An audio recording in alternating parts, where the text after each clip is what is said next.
여러분, 우리 교회는 성경을 너무 많이 읽어요, 그죠? 너무 많이 읽는 것 같아요, 그래요. 근데 더 많이 읽어야 됩니다, 여러분. 집에서 이 토라 포션 전체를 이렇게 읽어오신 분들은 더 많은 정보들을 오늘 그렇게 가져가게 될 겁니다. 여러분, 이 성경책이 저와 여러분들의 삶의 기준이 되는데, 세상에 성공하고 병 낫고 자녀들 축복받고 하는 이런 그런 그 복받는 그런 얘기가 아닙니다, 여러분. 이 성경은 그냥 성경을 통해 우리가 체험하지 못하는 영원한 나라, 아버지의 나라로 가는 길 안내서입니다, 여러분. 안내서. 그래요. 이 성경을 많이 할수록, 더 깊이 할수록 하나님과 동행하게 되고, 그 다음에 하나님과 동행하게 되면 성경이 있는 대로 영혼이 잘된 같이 범사의 복도 동시에 받습니다, 여러분. 그래서 내면의 세계, 즉 자기 자신을 컨트롤하고 영적 세계에서 하나님은 영이신데 영과 연합이 되는 사람들은 그 시대의 기둥이 됩니다, 여러분. 그리고 지표가 되고, 그래서 하나님께서 많은 사람들과도 물론 역사하시겠지만 그 시대에 다 타락하고 한 사람만 남아도 그 한 사람과 하나님이 연합을 해서 역사를 이끌어 가십니다. 할렐루야. 그래요. 그런 이 마지막 시대에 정말로 이제 사단이 그 모든 방법을 동원해서 하나님께로 나가는 길을 혼란케 하고 막고 그런 일들이 벌어질 터인데, 그때에 저와 여러분들이 하나님과 동력하는 축복이 있기를 소망합니다. 먼저 성경에 대해서 다시 한번 또 우리 한번 리마인드 한번 해보십시다. 성경 요한복음, 이것을 기록한 목적에 대해서 정확하게 말씀을 하십니다, 여러분. 요한복음 20장 30절. 예수께서 지금 요한복음은 요한 사도가 가장 오랫동안 90세가 될 때까지 살으셨는데 가장 많은 풍성한 체험을 하셨어요. 초대교회의 말씀과 그대로 이루어지는 여러 가지 상황, 또 계시록을 통하여 마지막 때까지 내다보면서 이 요한복음이 아주 영적으로 아주 풍성합니다. 그 요한 사도가 결론을 내린 게 30절부터 하는 겁니다. 시작. 예수께서 제자들 앞에서 이 책에 기록되지 아니한 다른 표적도 많이 행하셨으나 오직 이것을 기록하면 너희로 예수께서 하나님의 아들 그리스도이심을 믿게 하려 하며 또 너희로 믿고 그 이름을 힘입어 생명을 얻게 하려 함이니라. 영생을 얻는 영생.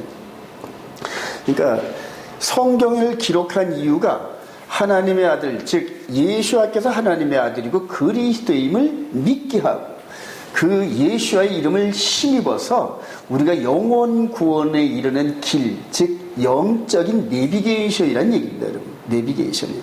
근데 이것을 우리가 정말로 그 2000년 전에 우리 땅도 아닌 저 이스라엘 땅에서 오신 그분이 그대로 죽었다 살아나시고 하는 이런 얘기가 전혀 그냥 알지도 못하는 그런 데서 있었던 일들을 말씀을 통해서 어떻게 읽고 또 어떻게 깨닫고 어떻게 확신을 갖냐는 얘기예요. 순교하는 사람들을 보면은 이 생명을 불에 태워가지고 육신이 불에 태우는 그런 상태에서도 예수와의 이름을 부인하지 않는 그런 강력한 힘은 도대체 어디서 나오냐는 얘기예요. 어디서 나오냐. 예전에 제가 그게 매우 궁금했었어요. 매우 궁금했는데 인제서야 그 비밀을 깨닫게 됩니다, 여러분. 말씀을 깨달으면서 그렇게 영혼 구원에 이르는 이 길을 가기를 소망합니다. 근데 그 방법이 딱 한 가지. 우리 누가복음 23장, 우리 주님께서 24장 부활하셔서 엠마오로 가는 두 제자들과 함께 한나절 이상을 함께 걸어가시면서 바로 예수가 그리스도이시고 이거를 실감케 하는 장면이 나와요. 많이 읽으셨겠지만은 누가복음 24장 25절부터 한번 봅시다. 25, 미르시되 시작. 이르시되 미련하고 선자들이 말한 모든 것을 마음에 더디 믿는 자들이요 그리스도가 이런 고난을 받고 자기의 영광에 들어가야 할 것이 아니냐 하시고 이에 모세와 모든 선지자의 글로 시작하여 모든 성경에 쓴 바 자기에 관한 것을 자세히 설명하시니라. 자세히 설명하고 난 다음에 31절 시작. 그들의 눈이 밝아져 그인 줄 알아보더니 예수는 그들에게 보이지 아니하시는지라. 32절 시작. 그들이 서로 말하되 길에서 우리에게 말씀하시고 우리에게 성경을 풀어주실 때에 우리 속에서 마음이 뜨겁지 아니하더냐. 마음이 뜨겁지 아니하더냐. 제가 이 성경을 구속사 패턴으로 한 30년 가까이 연구를 이렇게 해오면서 이제 성경을 읽을 때마다 이 성경은 이스라엘 백성들 거구나. 이스라엘 백성들이고, 그 다음에 특히 이 유대인들에게 말씀을 맡겨서 이렇게 구원에 이르는 길로 안내 지표를 삼았거든요, 여러분요. 그러니까 이스라엘 백성들은 이 창세기부터 계시록까지 예루살렘을 중심으로 가나안 땅에 살면서 그들의 역사입니다, 여러분. 그들의 역사. 이스라엘에 아무리 석학이 뛰어난 박사고 뭐 하더라도 우리나라 삼국시대의 역사나 이런 것들은 우리만큼 잘 몰라요, 여러분. 그래요. 그런데 그들의 역사인데 우리가 아무리 연구해도 그들의 역사를 그들보다 더 깊이 모릅니다만, 이건 뭐냐면 체험을 하는 것 때문에. 체험. 그들은 지금도 모세를 통해 전해준 안식일, 월삭, 절기를 온몸으로 참여하면서 이 말씀이 그냥 젖어 사는 사람들입니다. 근데 어찌 이들이 이렇게 이 말씀을 읽고 삶을 함께 젖어 사는 사람들인데, 근데 어떻게 예수와를 모르고 어떻게 예수와를 배척하고 그를 대적하는 그런 삶을 살까? 이게 기적이더란 말이에요. 이게 기적이더란 말이에요. 자기들의 삶에서 그대로 녹아내리면 금방 보일 텐데, 근데 그게 하나님의 계획이었더란 말이에요. 우리들을 불쌍히 여기시사, 이방인들을 불쌍히 여기사, 할렐루야. 이방인들의 충만한 수가 들어올 때까지 저들을 꺾어놨더란 말입니다. 저들의 눈을 혼미케 하고, 그래요. 나라의 본 백성들을. 이제는 저와 여러분들이 이제 저들에게 되갚아야 할 그럴 때가 왔습니다. 제가 이 토라포션을 이렇게 하면서 그림을 보면서 계속 하면서 한 5년 정도 하다 보니까 이제 이게 창세기부터 계시록까지 그냥 그림으로 쭉 보입니다. 그림으로 쭉 보이는데, 어떤 목사님이 20년 동안 이걸 글로 전부 정리하신 분이 있어요. 너무너무 귀하신 분이더라고요. 그래요. 근데 그분도 이 구속사 패턴으로 한 3, 40년 이상을 저와 똑같은 방법으로 연구를 하시고, 그리고 똑같은 벽에 부딪혔더라고요. 벽에 부딪혀서. 근데 그 벽이 바로 계시록 마지막 부분에 가서 벽에 부딪혔더라고요. 저도 10년 전에 그렇게 벽에 부딪혔던 경험이 있었거든요.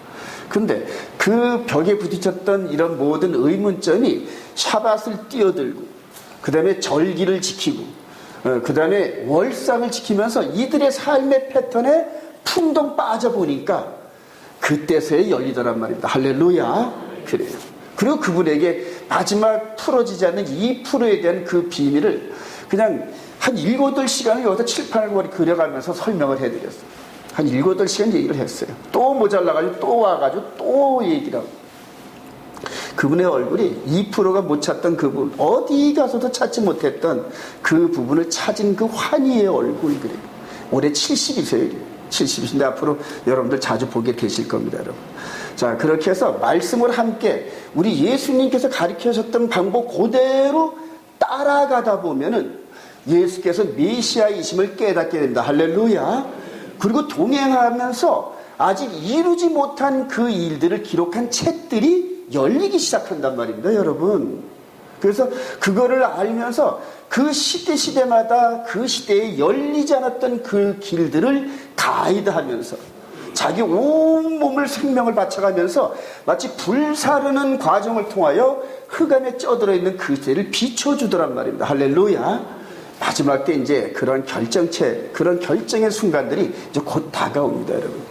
말씀을 토라포션 패턴대로 계속 하시면서 마음에 새겨진 거룩한 계명을 순종해 보면서 항상 우리 심령을 깨끗하게 해서 주 예수의 영이, 하나님의 영이 우리 안에 거하시는데 조금도 불편하지 않을 정도로 늘 깨끗하게 하시길 바랍니다. 예수와의 보혈로 씻어내고 하나님의 계명으로 우리들의 죄와 허물들을 찾아내면서 전부 씻어내시기 바랍니다. 그러면은 그것이 영혼이 잘된 것 같이 더불어서 우리와 함께 하시는 그 하나님의 능력이 우리 세상에 보이는 세상을 지배하기 시작해요. 오늘도 그런 축복이 있기를 소망합니다. 자, 한번 우리 히브리 한번 몇 개 보도록 합시다. 따라합시다. 라 강수 요새 좀 이렇게.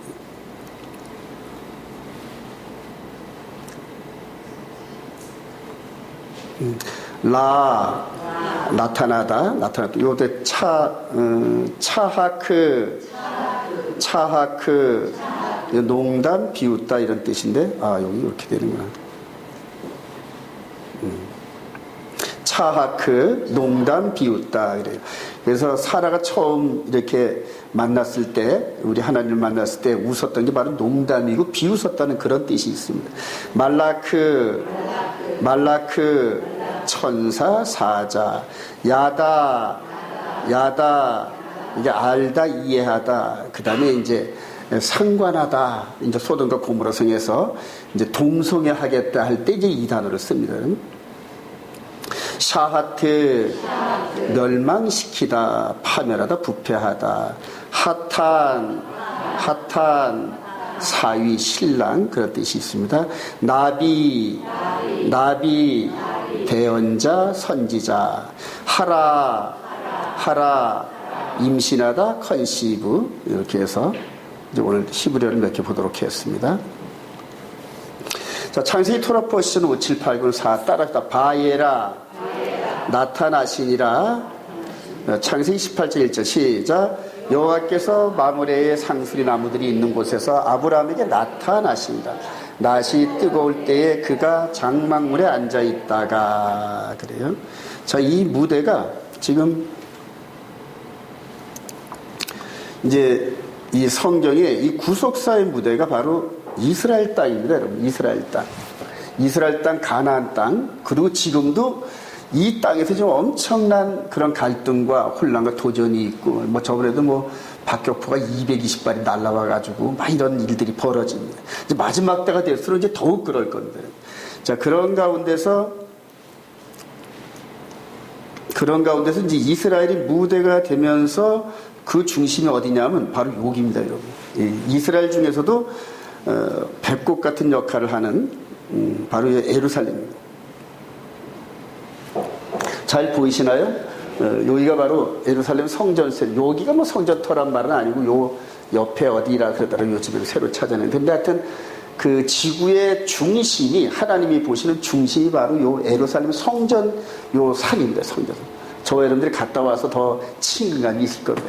여기를 중심으로 우리가 하나님의 아들 예수를 믿고 영혼 구원에 이르는 그 비밀을 여기서 드라마로 또 마치 극장처럼 그렇게 연출을 하셨어요, 여러분. 그래서 성경에 나오는 그 등장인물들의 잘못된과 잘함과 이런 것들 그거 별 따지지 마세요, 여러분.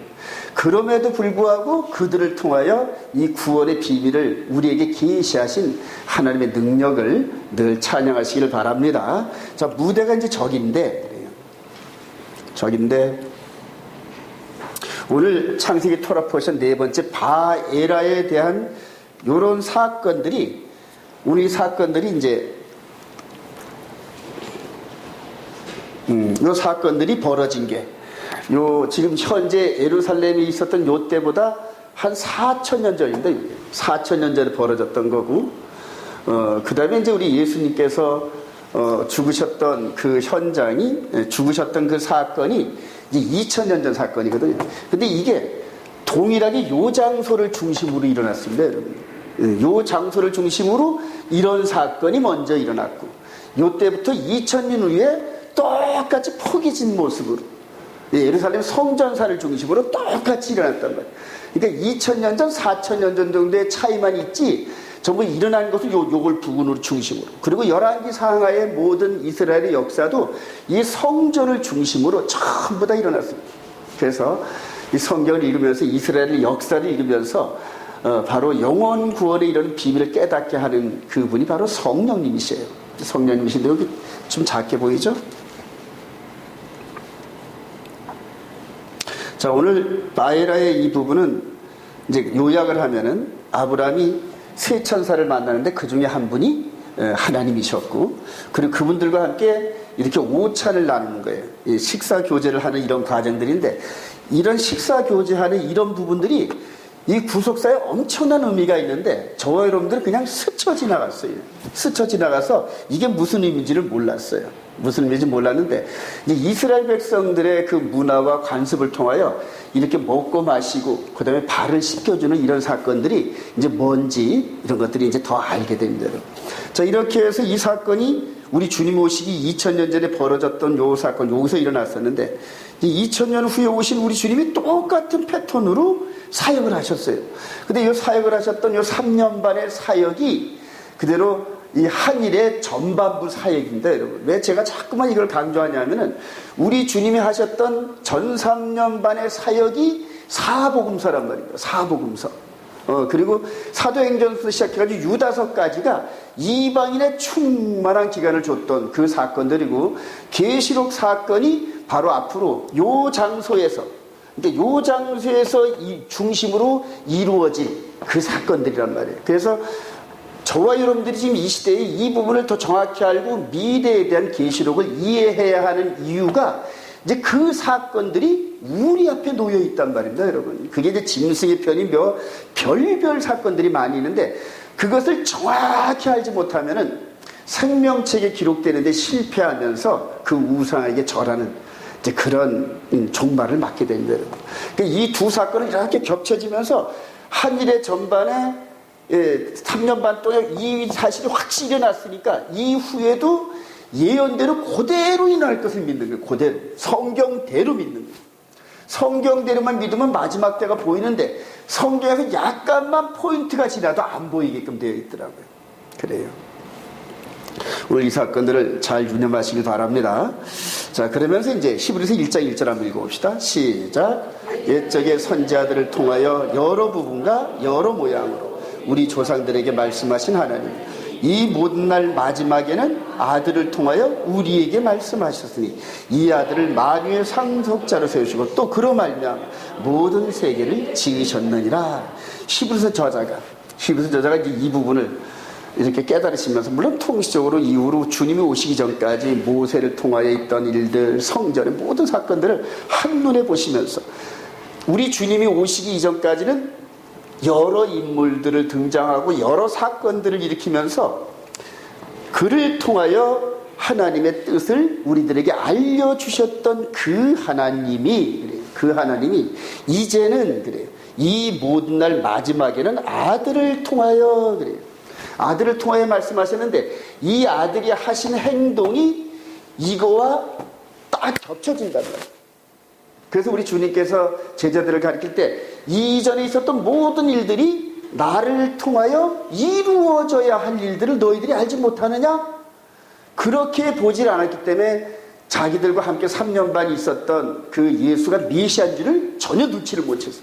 근데 그 이후로 이제 우리 주님이 가르쳐 주신 방법대로 그대로 따라가 보니까 순간적으로 그냥 성령께서 이 그림과 이 그림을 그대로 매칭을 시키면서, 이 그림은 이스라엘 백성들이 너무나 잘 아는 그림들이거든요. 이게.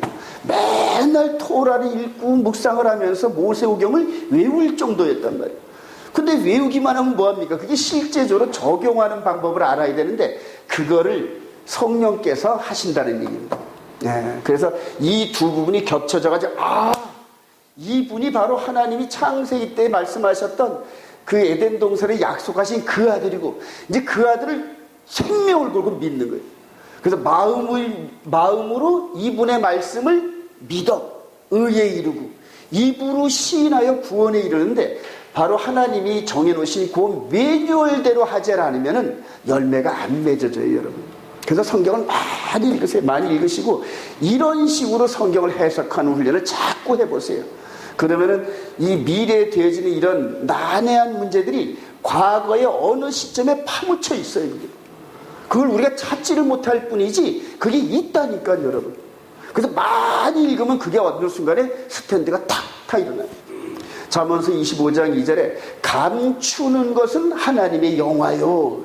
그러니까 아는 자들만, 열심을 내고 사모하는 자들만 찾을 수 있게끔 하나님이 감춰놓으셨다는 거예요, 비밀들을. 근데 그거를 찾아내는 건 왕들의 영광이다. 왕 같은 제사장인 저와 여러분들이 찾아내시길 소망합니다. 그래요. 그래서 이렇게 해서 이렇게 하셨던 하나님이 이제는 아들을 통하여 모든 걸 진행하는데, 사복음서 안에 전 3년 반 활동하시는 그 안에 구약의 모든 중요한 사건들이 예수를 통하여 전부 배치돼요. 하나하나. 그래서 요즘에 이제 깨닫는 게, 이스라엘 백성들에게 이런 패턴으로 설명만 해줘도, 너희들이 잘 아는 이 구약의 토라가 바로 이 얘기하면서 매칭만 시켜줘도 그냥 저들이 금방 그 엠마오로 가는 제들처럼 번개처럼 깨닫는 거예요. 할렐루야. 저와 여러분들에게 그 역할을 맡기신 거예요. 그래서 이런 것들을 성경과 지식으로 하는 게 온몸으로 이걸 받아들이면서 몸에 배야 돼, 이게. 몸에 염색이 돼야 돼. 할렐루야. 복음으로 염색이 돼가지고 하나님께서 저와 여러분들을 그들 무리의 품도 떨어뜨려요. 떨어뜨리는데 그냥 떨어뜨리는 게 아니라 능력과 권세를 주고 떨어뜨립니다, 여러분. 이들이 예수님의 제자들이 이방을 향하여 갈 때 표적과 기적과 막 예수님께서 행했던 이런 기적들이 나타났잖아요. 반대로 이제는 저와 여러분들이 이들한테 뛰어들 때 동일한 사건들이 일어나요.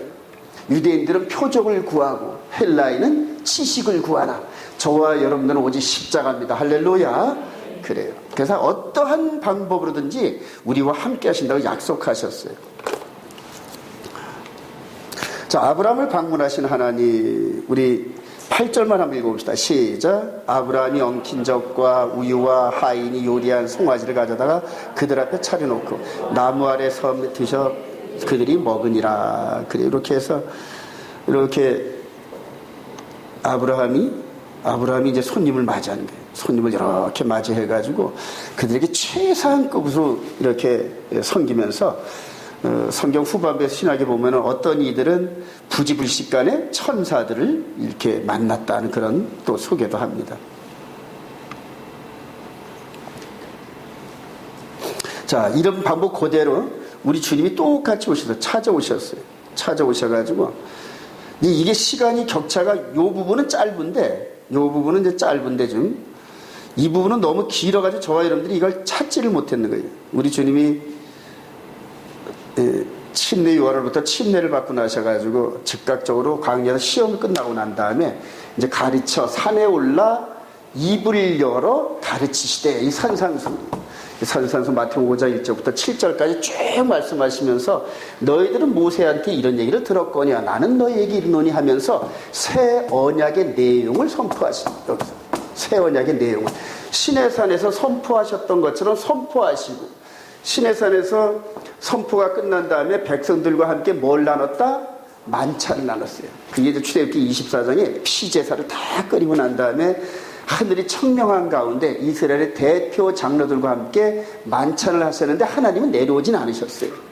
근데 그때 그 하나님이 육신으로 오셔서 이제는 이전에 깨어졌던 이전에 두 돌판에 써졌던 그 말씀을 깼는데 새 언약을 선포하시고 이제는 유월절 전에 제자들과 함께 12 제자들과 함께 대표적으로 세대를 하고 있는 겁니다. 이게 이제 먹고 마심이란 말이에요. 먹고 마심인데 이스라엘 백성들의 어떤 언약에 대한 그 절차는 먼저 제안을 하고 수락을 하고 그 다음에 서로 다 언약을 맺고 도장을 꽝꽝 찍고 그 다음에 반드시 만찬을 해야 돼요. 만찬을 하기 전까지는 이 계약이 성사가 안 된 거더라고요. 그래서 서로 포도주 하나 쨍 하고 하면서 그렇게 만찬을 나눠야 이제 그 효력이 발생되는 거예요. 마찬가지로 지금 우리 주님이 이 공생의 초기에 이렇게 선언을 하시면서 이게 천국복음이라는 거예요. 이게 천국복음이고 이거를 새 언약으로 지켜가는 백성들이 내 백성이다 이렇게 선언하시고 난 다음에 그 언약의 중보 제물로 되시기 위해서 유월절 전에 세대를 나누면서 바로 이 포도주를 띄고 떡을 띄고 포도주를 나누는 장면이 여기 있어요. 우리 마태복음 26장 한번 가보십시다. 거기 아주 특이한 그런 그 장면이 나와요. 마태복음 26장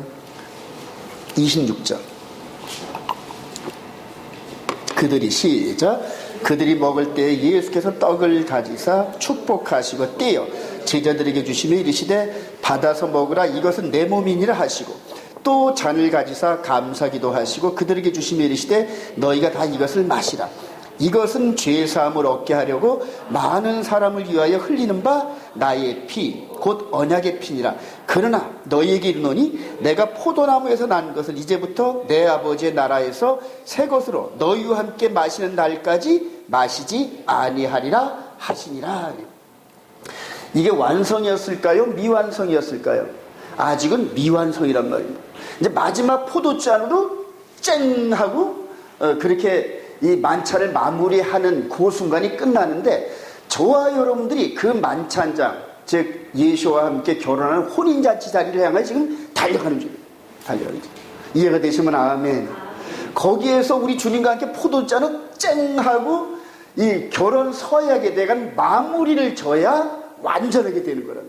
이게 이제 이스라엘 백성들의 그러한 관습인데, 그런 관습을 전부 이렇게 사용하시는 거예요, 전부 하나님께서. 그래서 이 만찬 자리가 너무너무 중요한데, 여러분.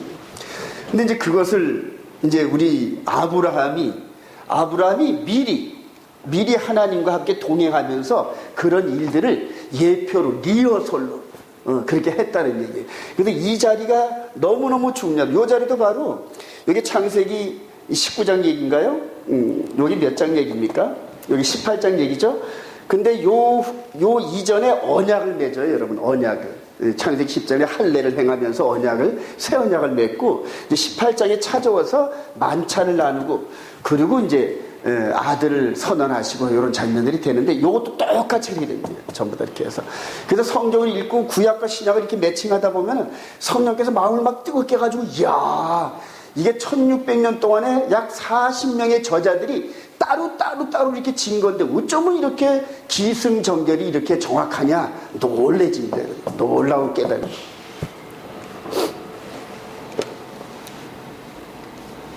자, 먹고 마신 확정 후에, 이제 그 확정 후에, 이제 그 후로 이제 우리 하나님의 행적이, 그가 이르시되, 시작.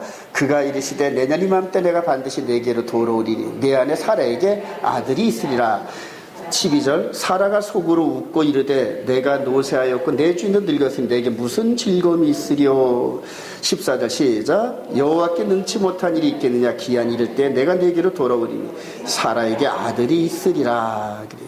맨 처음에는 이렇게 농담하지 마세요. 지금 나이 9이고 우리 서방님은 99인데 무슨 영화가 있겠습니까 하고 이렇게 비웃는 이런 부분들. 자, 그런데 이제 이 부분도 신학에 오면은, 누가 보면 1장 2하절에 보면은 말이라도 똑같아요, 여러분. 처녀한테 애를 낳는다 그러니 이게 말이나 되겠습니까? 그러니까 죽은 자 같은 이 사라에게도 아들이 있으라 해도 안 믿어지고, 똑같은 방법으로 지금 처녀에게 찾아가가지고 이렇게 내게 아들이 있으리라 이렇게 계시한 이런 방법들이 똑같습니다, 여러분. 똑같아요.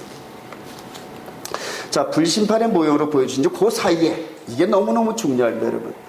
요 사이에 이제 창세기 19장에 하나님께서 넌저시 소돔과 고모라의 심판을 알려주면서 롯 때문에 이제 몸이 달게 만들어 놓으시고, 나중에 50명으로 시작해서 10명까지 하나님과 대화하는 이런 장면들이 나옵니다. 자, 우리 25절 시작. 그 성들과 온들과 성에 거주하는 모든 백성과 땅에 난 것을 다 엎어 멸하셨더라. 전부 멸하셨습니다.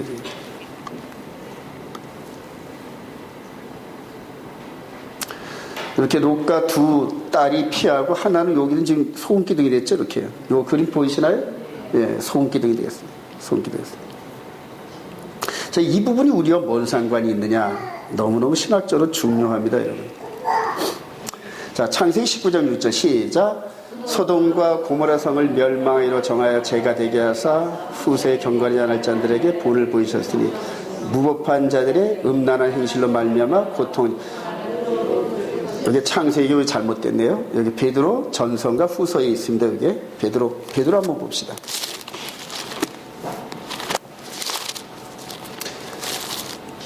베드로 후서에 있죠. 아마 여기 베드로 후서 3장. 우리 시대를 예고하면서 마지막 시대에 이제 베드로 사도가 이렇게 내다보는 얘기입니다. 우리 5절부터 봅시다. 이는 시작. 이는 하늘이 옛적부터 있는 것과 땅이 물에서 나와 물로 성립된 것도 하나님의 말씀으로 된 것을 이들이 일부러 잊으려 하느라다. 이로 말미암아 그때 세상은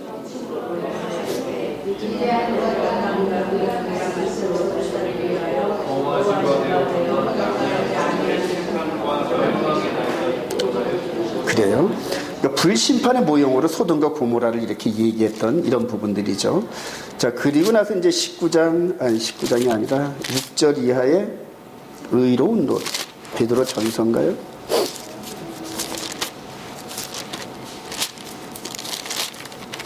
자, 그대로 넘어가도록 하고요.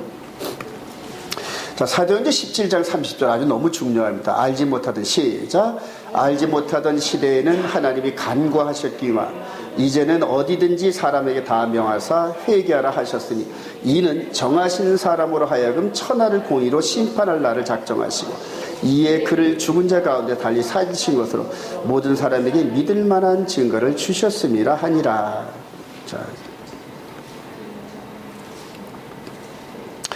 소돔과 고모라 성을 멸망하기로 작정하시고 아브라함을 찾아갔습니다. 하나님께서. 그리고 이 안에 있는 롯 때문에 몸이 달게끔 하고 기도하게끔 하려고 하나님께서 이 심판에 대한 이 부분을 미리 알려주셔요. 또 하나님께서 예측하신 대로 아브라함 롯을 위해서 정말 기도 많이 합니다. 즉 하나님께서 지금 소돔과 고모라 성을 멸망하기로 작정하시고 이 안에 있는 사람들을 기도를 통하여 구원에 내리려 하시는 그런 계획을 미리 보여주신 거예요. 이제 작은 심판이었죠. 그리고 베드로 사도는 이게 이런 심판으로 마지막에 물심판하는 것처럼 불심판한다. 그렇게 얘기하시는 거예요. 이게 불심판이 되는 걸로 확실히 믿으시기 바랍니다. 자, 그런데 베드로 사도가 이걸 깨닫고 지금 이 아데네 지역에서 이제 이걸 설교를 하면서 이 장면을 끌고 옵니다, 여러분. 그게 바로 사도행전 17장 30절인데 31절에 이는 정하신 사람으로 하여금 천하를 공의로 심판한 날을 작정하셨대요.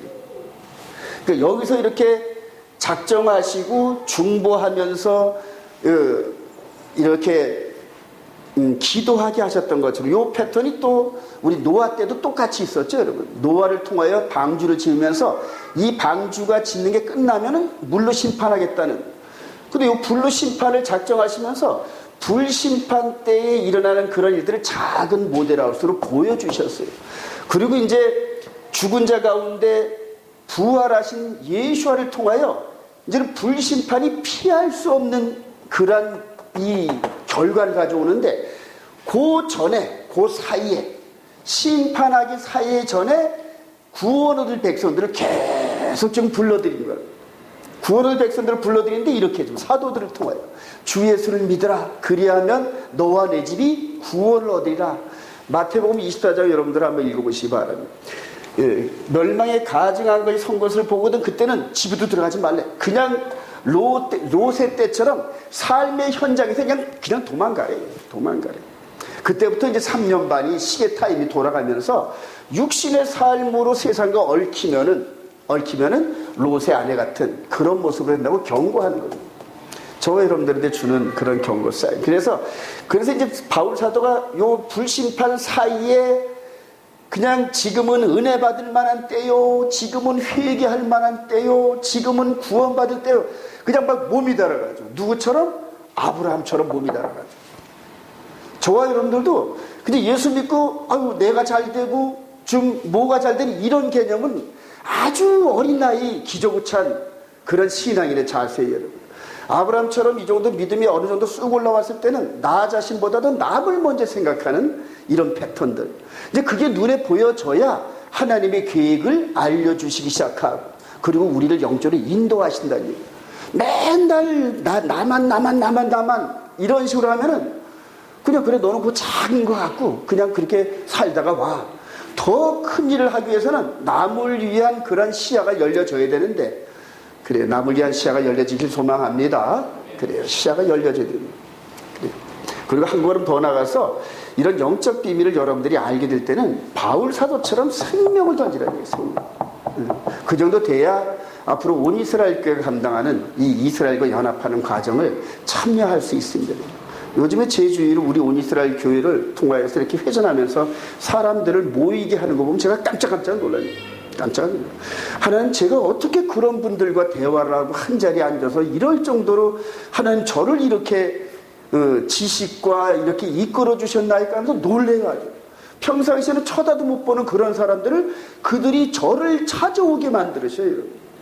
인터넷에 이렇게 올려놓은 그런 유튜브나 이런 게 한 450편 정도 되는데 그 중에서 종말론에 대해서 그냥 보면 보든지 말면 말든지 이런 식으로 올려놨던 걸 그분들이 20년 동안 이상 연구했던 사람들이 마지막 해답을 퍼즐을 찾지 못해가지고 인터넷을 이잡듯이 찢고 뒤지다가 어쩌다가 이제 제가 올려놓은 동영상 탁 보면서 그게 걸려가지고 거기에 걸려서 그리고 와서 이 말씀을 듣는데 성경책도 펴놓지도 않고 7, 8시간씩 계속 설명을 해요. 계속 설명. 그걸 옆에서 있던 사람들이 한 서너 명이 보면서 7, 8시간 설명을 해주는 거 보고 입이 쩍쩍 벌어져. 그래요. 받는 사람만 있으면 몇 날 며칠 동안을 이 성경으로 얘기를 합니다. 여러분. 성경으로. 여러분들이 받기만 하시면. 근데 받지 못하는 사람하고 이게 안 돼. 이게 콘택이 안 돼가지고 그냥 하다가 스톱하고. 그래요. 여러분들의 수준이 업되시길 소망합니다. 그래요. 그렇게 해서 정말로 이 바울 사도와 같은 이런 깨달음과 능력과 권세를 가지고 우리 짧은 육신의 삶 동안 한번 멋있게 일해야 되지 않겠습니까, 여러분? 그래. 이제 60이 넘은 분들은 세상 거 뭐 영화롭게 바라보겠습니까? 이제 내일 모레 70대고, 저도 이제 내일 모레 70이고 그러네요. 하나님께 모든 승부를 거시기 바랍니다. 그래요. 약속의 아들을 웃고 이제 웃는 사라입니다, 여러분. 자, 사라가 1년 후에 정확하게 이제 아들을 낳았습니다. 우리 6절 한번 읽어보자. 사라가 시작. 사라가 이르되 하나님이 나를 웃게 하시니 듣는 자가 나와 함께 웃으리로다.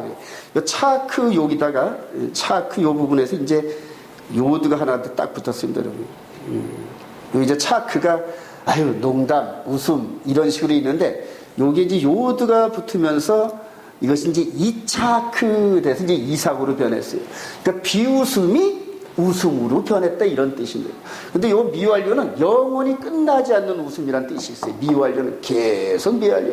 4000년 전에 이렇게 사라와 아브라함이 웃었던 이 웃음이 지금도 계속 웃는다는 그런 뜻입니다. 그래요. 저와 여러분들이 웃음의 평강이 넘치기를 소망합니다. 항상 가정에 어려움과 그런 환난이 닥친다들은 이겨냈어요. 그걸 여러분들을 쓰러뜨리고 그냥 불행하게 만들려고 하나님이 주시는 시험거리가 아니에요. 그걸 이겨내면은 그냥 거기에 따른 산국과 축복이 넘쳐납니다. 능력이 넘쳐납니다. 파워가. 그래요. 그걸 주시려고 그러는 거죠.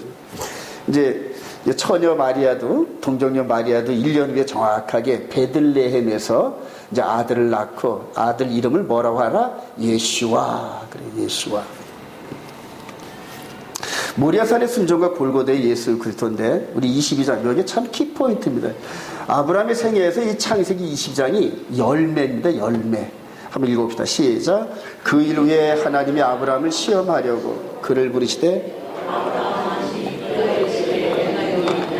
여호와께서 이르시되 내 아들 내 사랑하는 독자 이삭을 데리고 모리아 땅으로 가서 내가 내게 일러준 한 산 거기서 그를 번제로 드려라. 고지곳대로 순종합니다, 여러분.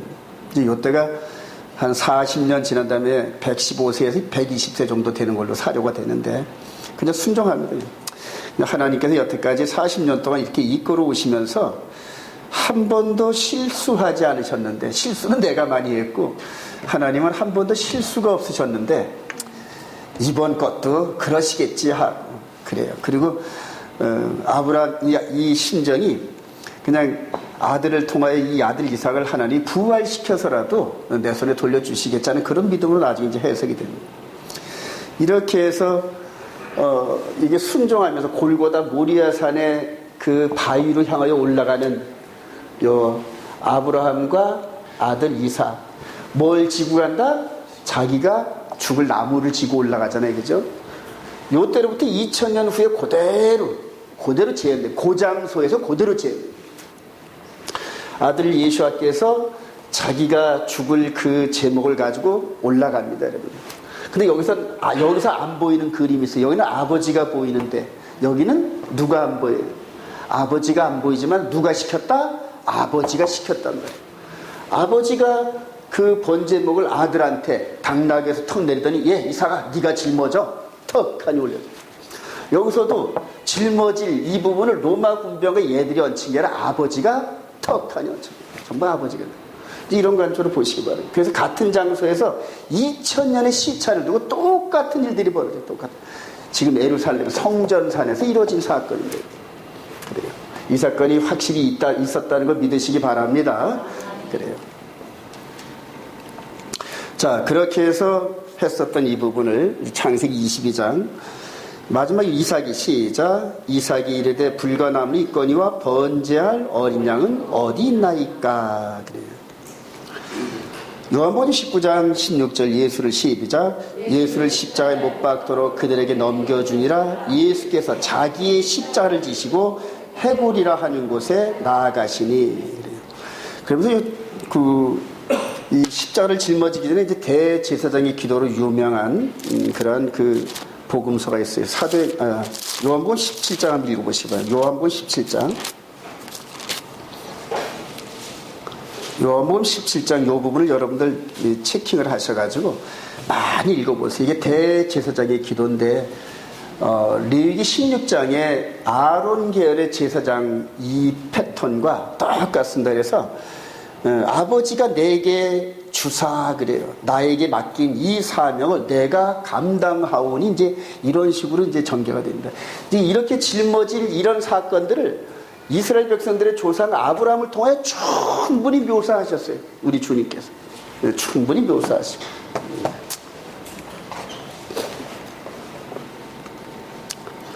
아브라함과 이삭의 순종, 예수 그리스도의 선종인데,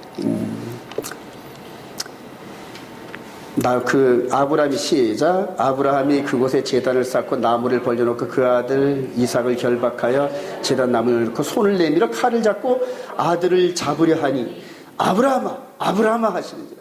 그래, 내가 시작. 내가 내 아들 내 독자까지도 내게 아끼지 아니하였으니 내가 이제 내 하나님을 경외하는 줄 알노라. 하나님께서 아브라함을 시험하신 이유가 장차 아브라함이 육신의 후손으로 오실 메시아가 하실 그 일들을 그대로 묘사를 해놔야 되는데 그 일을 아브라함과 이삭이 잘 미리 감당을 해야 되는데 그때까지 40년 동안을 또 훈련 그래요. 오페라 가수가 한번 무대에 1시간짜리 무대 올리기 위해서 1년 전부터 소리 높여 그냥 그래요. 그래서 아주 적게 오페라 가사와 내용과 이런 것들을 적게 만들잖아요. 자기 삶과 마찬가지. 하나님이 이 아브라함을 40년을 훈련시키신 이유가 바로 거기에 있다는 얘기예요. 바로 아브라함이 훌륭하게 해낸 이 일 그래요. 정말 멋있게 해냈죠. 아브라함이 그 시대의 주연입니다. 주연들.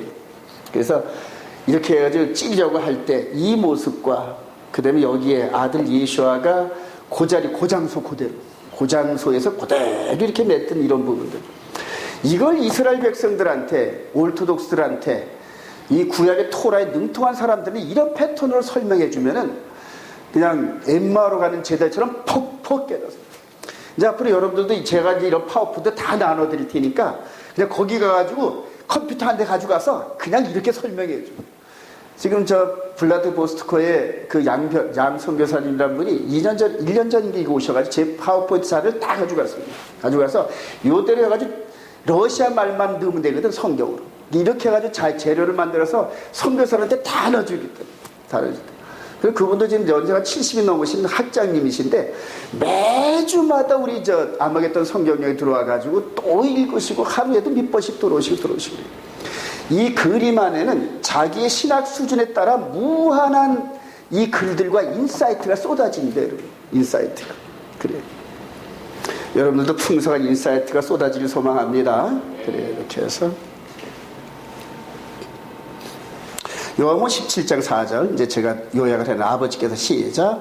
아버지께서 내게 하라고 주신 일을 내가 이루어 아버지를 이 세상에서 영화롭게 하였어요. 아버지와 창세전에 내가 아버지와 함께 가졌던 영화로서 지금도 아버지와 함께 나를 영화롭게 하소서. 그래요. 이 부분을 가지고 이제 우리 조원태 변호사님이 십자가에 달린 이 사건이 모멸과 멸시가 아니라 영화롭게 올라간 거다, 이렇게 해서 맞는 말이에요. 영화로운 자리에 올라가요. 저와 여러분들은 올라가고 싶어도 올라갈 수가 없는 자리예요. 이게 오직 그분만이 이삭, 그래야 아브라함의 아들 이삭 같은 모습으로 아브라함과 다윗의 자손 예수 그리스도의 세계를 이분만이 요 장소에 올라가실 수 있는 분이에요. 마귀는 이거를 막으려고 그렇게 했었던 거예요. 요 통로, 요렇게 통로되는 요 구속사의 통로를 하나라도 끊으면 누가 성공한 거다? 마귀가 성공한 거예요. 이분을 통하여. 그리고 마지막 숨을 거두시면서 다 이뤘다. 구약을 다 이뤘으니 이제는 예수 그리스도를 통하여 이제 나머지 일들, 영혼의 세계를 창조하시는데 여러분들 한번 생각해 보세요. 저와 여러분들의 마음의 세계를 하나님의 말씀으로 다듬어서 하나님과 똑같은 품성인 사랑으로 꿀져지게 하셔가지고 그렇게 품성으로 완성된 그 백성들을 육신의 몸으로 이분이 부활하실 때 몸에다가 척하니 집어넣어가지고 그래요. 완전체로 영원한 세계를 인도하시는 하나님의 계획 이해가 되시면 아멘.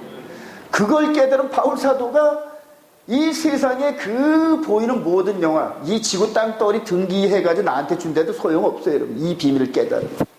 그래요. 여러분들 그런 비밀을 깨닫길 소망합니다. 그래요. 그래서 요한복음 17장은 대제사장 기도로 이거를 짊어지시기 전에 모든 걸 내려놓는 그런 기도를 하신 거예요. 그리고 이게 끝나자마자 자기를 완전히 비우셨어요. 신적인 능력과 이런 것들을 다 비우시고 그냥 인간들이 끄는 대로 그냥 끌려가서 그냥 그대로 이 일을 이루셨어요. 이 일.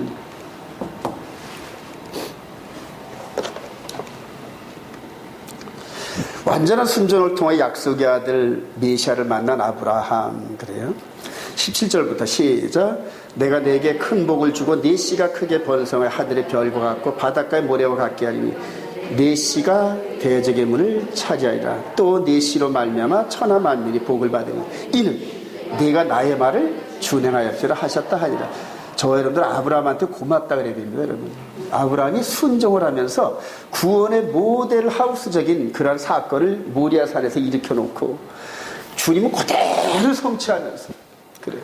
그리고 이 성경을 읽고 깨달은 자마다 마음으로 믿어 의에 이르고 입으로 시인하여 구원에 이른다. 할렐루야.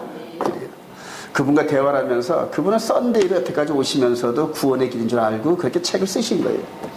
마지막 그분과 똑같은 패턴으로 성경을 전체를 연구했던 게 저한테 대화를 통하여 흔적이 나타납니다. 여러분, 대화를 해보면 딱 알아요 벌써요.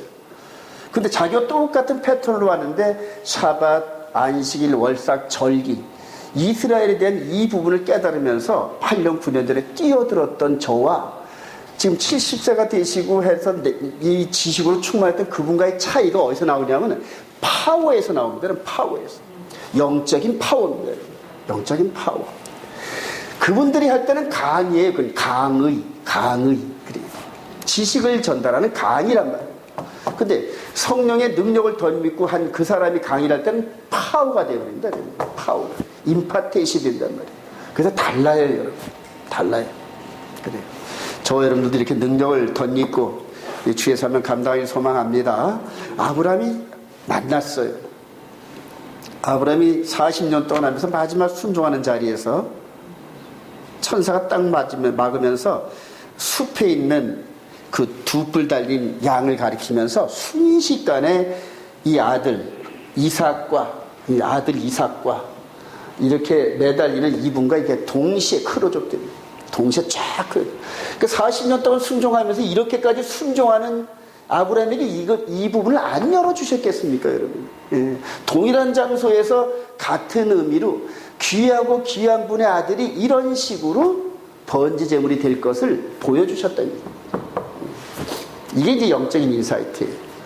자, 그리고 이제 그거를 우리 주님이 직접 증거를 해주셔요, 주님이.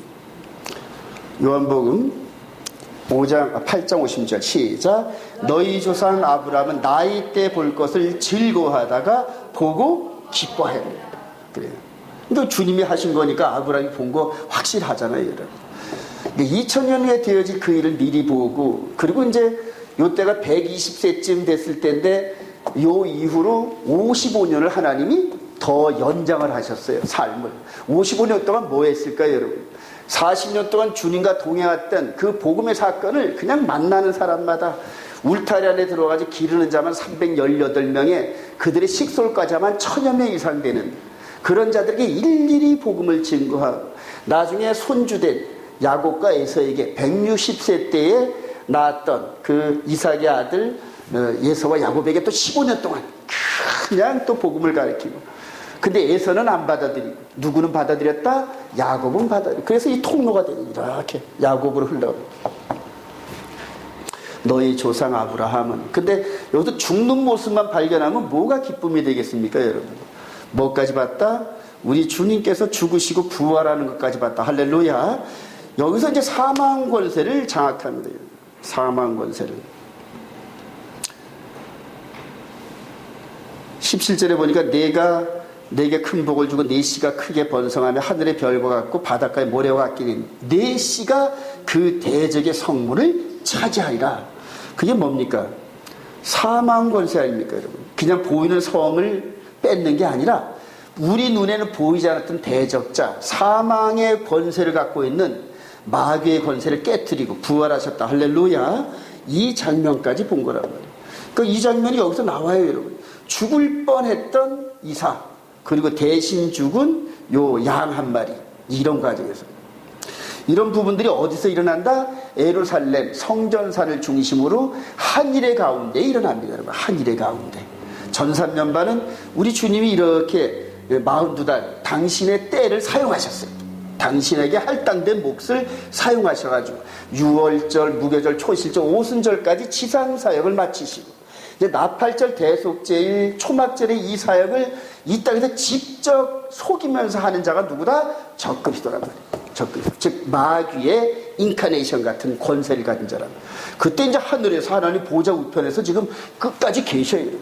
그리고 마귀가 온갖 일로 속일 만한 사람을 싹 속였을 때, 그래서 이제 더 이상 이제 분류가 필요 없을 그때에 심판주로 그 아들을 보내시는 겁니다.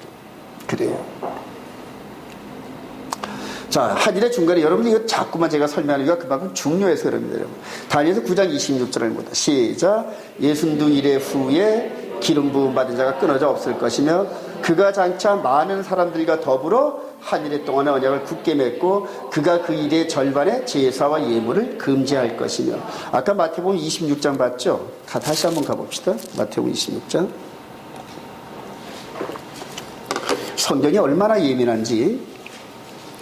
마태복음 26장 28절. 이것은 시작.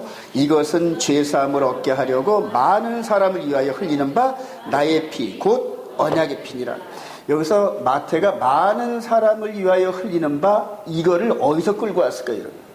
바로 다니엘서 9장 27절에서 끌고 온 겁니다. 그래서 구약과 신약은 품사와 조사까지도 일치를 시킨다. 그래요. 그래서 우리 주님께서 말씀하셨어요. 많은 사람과 더불어. 그래요. 이걸 어디서 우리 주님도 끌고 왔을까요? 다니엘서 9장 27절에 다니엘의 예언한 바. 근데 다니엘에게 예언을 주신 분이 누구예요? 바로 주님이시거든요. 그런 식으로 그냥 이 말씀이 그대로 고지고대로 믿어지고 순종한 사람들은 딱딱 들어맞겠거든요. 지금 이것을 다니엘서 9장 27절을 지금 적그리스도가 이렇게 한다고 해가지고 그냥 완전히 뒤집어 놓은 그런 해석을 해요. 세대주의 관점이에요. 그래요. 그거를 지금 90% 이상의 목사들이 따라가고 있고 나머지 한 9% 정도는 대체 신학의 종말론을 따라가고 있습니다. 전부 다 잘못 해석해서 우리 주님이 오시는 그 길을 예비하지 못하고 전부 멸망당합니다, 여러분. 이 영의 세계는 점 하나 튕겨져 나가도 그게 잘못된 겁니다, 여러분. 자, 그렇게 해서 한일의 중간에 그가 62일 후에 기름 부음을 받자 끊어져 없어질 것이며 이렇게 해놓고 이제 62일에 한일을 이제 얘기를 하면서 자, 이렇게 나오면서 그가 그 일의 절반의 제사와 예물을 금지할 것이며 그래서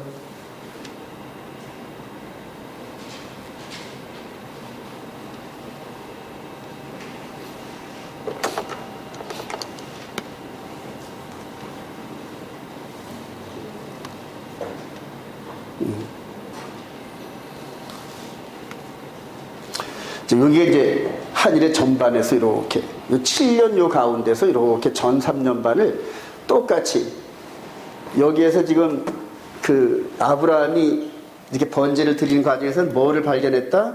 옆에는 양을 한 마리 발견했죠. 이렇게 수풀에 걸려있는 양. 대신 누가 죽어요? 요 산에서 대신. 그래요. 자, 여기서도 지금 우리 주님께서 죽으시고 부활하시면서 그 영은 안 죽으셨단 말이에요. 근데 누군가는 영까지도 멸망을 당해야 돼요, 여러분. 그래요. 이 그림이 지금 창세기 오늘 토라포션 바엘에서 나타내주는 메시지입니다, 여러분. 그래서 같은 장소에서 똑같이 우리 주님이 발 뒤꿈치 상하는 사건이 있는가 동시에 마귀에게는 머리통이 깨지는 사건이 있어야 돼요. 그 사건을 지금 이 모리아산에서 이렇게 이 아브라함의 순종 과정을 통하여 나타내신 거예요. 직접 죽고. 물론 어린 양의 대속 이 부분도 적용이 되지만은 여기에서 누군가는 또 죽는 이런 그림을 통하여 마지막을 나타낸다 이렇게.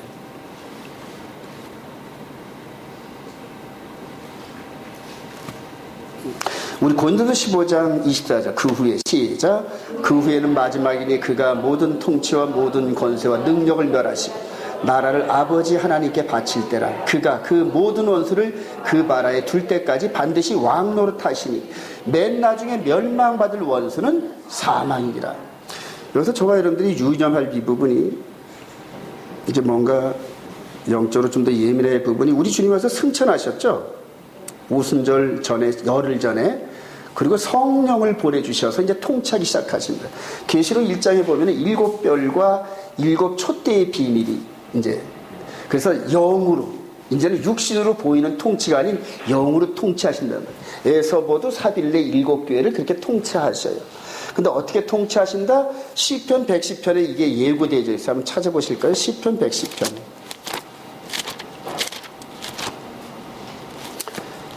다윗이 그 장면을 보면서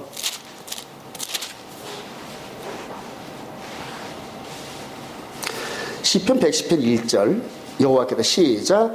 여호와께서 내 주에게 말씀하시를 내가 네 원수들로 내 발판이 되게 하기까지 너는 내 오른쪽에 앉아있으라 하셨도다. 그리고 4절 시작. 여호와는 맹세하고 변하지 아니하시라. 이르시를 너는 멜기세덱 서열을 따라 영원한 제사장이 되리라 하셨도다. 지금 여기서 승천하신 우리 주님이 지금 여기서부터 이제 기독교 2000년이 시작되면서 아래로 이렇게 빠져오면서 나머지 3년 반 동안을 하늘에 올라가신 그분이 영으로 통치하셔요. 영으로. 저와 여러분들이 아까 찬양을 할 때 면류관 쓰신 주님이 날 다스리시네. 동의하시면 아멘. 그래, 이분이 지금 하늘 보좌에서 면류관 쓰시고 왕으로 지금 자종하시는데 보이는 육신의 왕이 아닌, 그래요. 이 본디오 빌라도와 네가 그럼 왕이 아니냐? 내가 왕 맞지. 그런데 어떻게 네 백성들이 너를 저렇게 잡아다가 처단해달라 그러니, 내 왕국은 my kingdom is not of this world. 그래서 보이는 속성의 왕국이 아니야. 보이지 않는 속성의 왕국인데, 이제 이분이 죽으시고 부활하심으로 성결의 영으로 하나님의 아들로 증거되고, 이분을 믿는 믿음의 세계 안에서 지금 메시아 왕국이 형성돼 가고 있어요, 지금. 그리고 여기서부터 오순절 이때서부터 시작해가지고 지금 메시아 왕국이 지금 우리 눈에는 보이지 않지만은 막 들풀처럼 퍼져나가요. 하늘에 미랄이 떨어지지 않아서 썩지 아니하면 이런 식으로 해가지고, 하늘의 겨자씨가 이런 식으로 해가지고 막 부풀어지면서 우리는 안 보이지만 2000년 동안 지금 그 나라가 지금 마음으로까지도 메시아의 새 언약의 그 법을 순종하면서 꼴지어진 백성들이 계속 하나님의 숫자에 찰 때까지. 근데 세상 사람들은 아까 롯이 소돔과 고모라에서 멸망했듯이 보이는 걸 쫓으면서 그래요. 지금 이 시대에 예수를 믿는다고 하는 사람들이 보이는 걸 쫓는 그런 왕국인 줄 착각하고 있어요, 지금. 그래요. 근데 아니에요, 여러분. 이 안에 우리 마음 가운데서 이루어지는, 그래서 우리가 지금 메시아 왕국의 백성입니다. 믿으시면 아멘. 그래서 마지막 여러분들 이 전천년, 후천년, 무천년 이런 메시아 왕국에 대해서 이거를 소유한 사람들은 정확히 알아요, 이걸요. 근데 이거를 소유하지 않고 그냥 지식으로 앞선 사람이 책을 쓴 거를 몇백 권씩 읽으면서, 그 몇백 권 읽으면 뭐합니까? 전부 오류의 책들을 몇백 권, 몇천 권 읽어봤자 더 미쳐가. 딱 백문이 불여일개로 딱 순종해보면 성령께서 딱딱 알게 하셔야 돼요. 저와 여러분들이 지금 메시아의 그 새 언약 그 법에, 사랑의 법에 순종하는 백성인 거 믿으시면 아멘. 체험하고 느껴져야 돼요. 여러분들이 책 10,000권 읽은 사람이 구원에 이른다? 아니에요, 여러분. 성경책 한 권만 읽어도 이분이 메시아이시고 이분이 우리한테 지키라고 한 그 메시지를 지키다 보면은 구원에 이르는 지혜를 깨닫게 해줘요. 구원에 이르는. 우리 디모데후서 3장 한번 가봅시다. 바울 사도가 그렇게 이제 디모데한테 가르쳐 주는 거예요. 디모데후서 3장.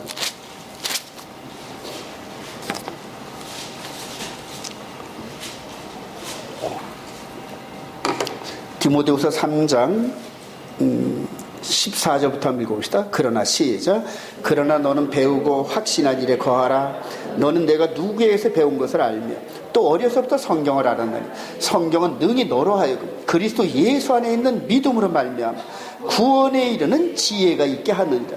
모든 성경은 하나님의 감동으로 된 것으로 교훈과 책망과 바르게 함과 의로 교육하게 유익하니 이는 하나님의 사람으로 온전하게 하며 모든 선한 일을 행할 능력을 갖추게 하려 함이라. 많은 책들이 읽는 것도 좋아요, 여러분. 그거 제가 부인하는 건 아니에요. 저도 책 많이 읽었습니다. 그런데 성경의 가치보다 더 주목할 만한 책이 없어요. 네, 성경을 읽다 보면은 그 많은 책들이 이해되고 그 다음에 행할 수 있는 그 책들이 읽는 이유가 뭡니까? 지식을 취득하고 내가 실천하면서 올바른 삶을 살려고 하는 거거든요, 여러분. 근데 성경을 통하여 직접 깨닫는 거지. 지혜가 넘쳐납니다, 여러분. 상대가 뭔 얘기를 해도 알아들을 수 있는 귀가 있고 깨달음을 주셔야 돼요. 비즈니스 할 때도 상대가 A라는 얘기를 하면서 B를 품고 있는 게 보이기 시작해요, 여러분. 이 사람이 지금 속이려고 하는 건지 그게 심령이 이렇게 들여다보면서 느껴진다니까요, 여러분. 그래요. 그래서 세상에서 지혜가 있고 속지 않게끔 하시고 승리하게 하시고 정결케 하시고 신영균 씨가 올해 뭐 90몇인가 하는데 그분의 신조가 마지막 죽을 때 다 베풀어주고 나눠주고 성경책 한 권, 자기가 40몇 년 동안 읽었던 그거 한 권 넣어달라요. 철저하게 그 영화배우로서 유혹될 만한 여자, 돈, 술, 도박 이런 거 철저히 멀리하고 그러면서 사업도 절대 모험된 사업을 안 하고 빌려서 하는 사업 안 하고 저축해가지고 거기에 맞는 사업 딱 하고 이런 식으로 해서 이 일평생 동안 후회 없는 삶을 살았다 그러더라고요. 근데 그 사람이 이제 마지막 히브리뿌리 토라를 좀 알게 돼서 정말 이렇게 헌신을 좀 했으면 좋겠다 이런 생각이 들더라고요. 그래요. 저와 여러분들은 그보다 더 큰 삶을 살게 할 줄을 믿습니다. 그래요. 그렇게 됩니다, 여러분. 맨 마지막에 멸망받을 원수는 사망이니라 그래요. 사망. 여기에 남아있는 겁니다. 마지막 우리 앞에 이제 남은 게 이 부분. 얘가 이제 불못에 던져집니다. 불못에. 계시록 20장 사건. 그래서 요 사건이 요 전산년반 2000년 전 전산년반에 일어난 사건이고 2000년 후에 요 사건이 일어난 거고 그리고 요 사이가 지금은 은혜 받을 만한 때요, 지금은 구원 얻을 때요, 이런 식으로 해서. 그래 그분이 이제 요게 이해가 안 되는, 이게 이해가 안 되는. 근데 이거를 이제 또 배우고 실습을 하려면 토라 포션대로 창세기서부터 이렇게 신명기까지 있는 이 부분을 실지 체험하면서 실지 설교도 해보고 그래야 내 거가 되는 거예요. 저는 한 5년 동안 이런 패턴을 이렇게 열심히 한다 보니까 이게 보여야지. 이게 보여지면서 구약의 창세부터 시작됐던 이 사이가 전부 보이더라고요. 그래요. 여러분들이 이거를 이해하시면 그다음부터 종말론에 누구한테 속지 않습니다. 속지 않아요. 그리고 여러분들의 그 수준에 따라서 그냥 성령님께서 무한대로 이끌어 가시면서 여러분들에게 속해 있는 사람들을 리더할 수 있는 힘을 주셔요, 여러분. 그렇게 되시길 소망합니다. 결론입니다. 아브라함이 믿음과 순종을 본받아 믿음의 장성한 분량에 이르라. 히브리서 11장 17절 아브라함은 시작. 아브라함은 시험을 받을 때 믿음으로 이삭을 드렸으니 그는 약속들을 받은 자로 돼 그 외아들을 드렸느니라. 그에게 이미 말씀하시기를 내 자손이라 칭할 자는 이삭이라 말미암이라 하셨으니 그가 하나님이 능히 이삭을 죽은 자 가운데서 달리 살리실 줄을 생각하니라. 비유컨대 그를 죽은 자 가운데서 도로 받은 것이니라. 그래요. 아브라함이 이렇게 순종하면서 그냥 이런 엄청난 그러한 그 예수 그리스도의 영적인 이런 사역들 이런 것들을 드러내는 그런 일꾼이 되었어요.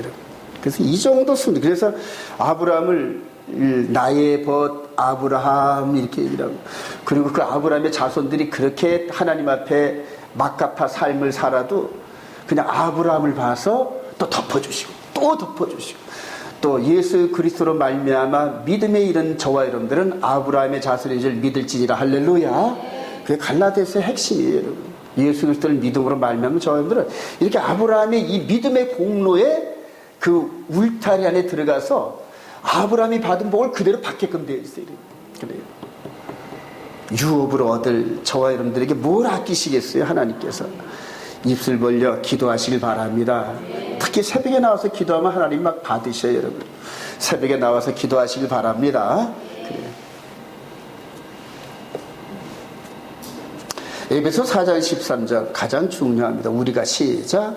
우리가 다 하나님의 아들을 믿는 것과 아는 일에 하나가 되어 온전한 사람을 이루어 그리스도의 장성한 분량이 충만한 데까지 이르니 이는 우리가 이제부터 어린아이가 되지 아니하여 사람의 속임수와 간사한 유혹에 빠져 온갖 교훈의 풍조에 밀려.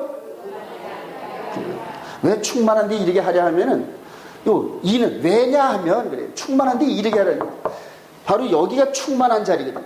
충만한 자리. 아브라함한테는 여기가 충만한 자리. 저와 여러분들이 가야 할 것이 바로 죽음과 부활이란 말이에요. 우리 마음 안에 십자가를 간직하고 매일매일 죄에 대해서는 죽고 의에 대해서는 살고, 근데 이분처럼 퍼펙트한 영적인 거룩을 이루려면, 영적인 거룩. 그래요. 그래서 그렇게 분량에 이르려면은 그 다음부터는 사람의 속임수와 간사한 유혹에 안 빠진다는 얘기, 이게. 말씀을 살짝 비틀어요, 여러분. 근데 그게 이 기본적인 이 성경 지식이 없으면은 그런가 하고 따라가 넘어지고, 그런가 하고 따라가 넘어지고, 한 번씩 넘어지고 나면 그 데미지가 엄청납니다, 여러분. 데미지가. 말도 못합니다. 그 불신이 쌓여가지고, 불신이 쌓이고, 더군다나 목사들한테 한 번 당하고 나면은 그 다음에 불신이 쌓여져가지고, 여기 오는 그 조면허사 강의 들어오는 몇몇 사람들은 아예 목사를 아주 벌레 보듯 해요. 그 연장선상에서 저도 벌레같이 저도 좀 벌레 보듯 하더라고요. 워낙 목사들한테 실망을 당해가지고 목자만 들어가면 벌써 그냥 그대로. 그래서 저도 어디 가서는 목사란 말을 잘 안 해요. 창피해가지고. 그래요. 창피해가지고. 그래요. 그럼에도 불구하고 해야지 어떡합니까? 그럼에도 그저 0.01%라도 이런 그 믿음의 장성한 분량이 일어나서 우리 주님이 기뻐하시게 하는 일꾼들이 돼야 되지 않겠습니까, 여러분? 할렐루야. 그렇게 해서 저와 여러분들은 2, 3인이 있습니다. 우리가 빠지지 않고 요동하지 않는 것은 물론이거니와, 그거는 기본이거니와, 남들도 빠지지 않게끔 기준이 되어줘요. 기준. 군대에서 보면 기준하잖아요. 그 기준을 중심으로 10만 100만 명이 쫙 대열을 이룰 수 있습니다, 여러분. 여러분들의 삶의 현장에서 여러분들이 기준이 되라는 거예요. 이 영적인 기준이 돼가지고 견고한 심지 같은 일꾼이 되면은 하나님께서 아브라함에게 약속했던 이 축복과 번세와 능력을 다 주신다는 거예요, 여러분. 뭘 아끼겠냐는 얘기예요. 근데 그게 받을 그릇이 안 된 상태 자꾸 달라고 하니까 그거 줘봤자 넘어지기 뻔한데 그걸 주겠습니까, 여러분? 미리 그릿되어서 이렇게 해서 영이 잘 되고 범사가 잘 돼서 마지막 때 큰 일을 감당하는 저와 여러분 되시길 주님의 이름으로 축원드립니다.